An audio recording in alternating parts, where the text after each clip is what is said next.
એલા હમણાં કેમ ગામમાં દેખાતો નથી અને આ મુંજાઈને કેમ બેઠો છો? ભાઈ થોડુંક ટેન્શન આવી ગયું છે. અરે ભાઈ હું તો તારો ભાઈબંધ છું, મને વાત કરી એટલે તારું ટેન્શન હળવું થઈ જાય. વાત તો કરું પણ કોઈને કેતો નહીં હો, અને આ વાત તારા પેટમાં રાખજે. બસ ને ભાઈ, મને હાવ આવો ગણી નાખો, હું કઈ તારી વાત આખા ગામમાં નહીં કરું. અરે ભાઈ આ ઓનલાઈન ગેમ રમવામાં પૈસા માથે થઈ ગયા એટલે મેં બાપાનો હોનાનો સેન વેચી નાખ્યો. હવે બાપા આખા ઘરમાં ગોતે છે, તું કોઈને કેતો નહીં હો. અરે ભાઈ તું મારી ઉપર વિશ્વાસ રાખું, કોઈને નહીં કહું.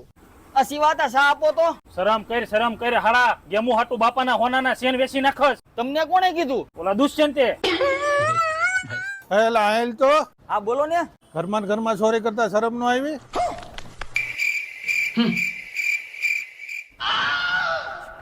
હા દીપડો છો કે દીકરો? ઘરમાં ચોરીઓ કરે, ગેમુના રવાડે છે છો? હાલ નીકળ મારા ઘરમાં પગ મૂકે, નીકળ હાલ.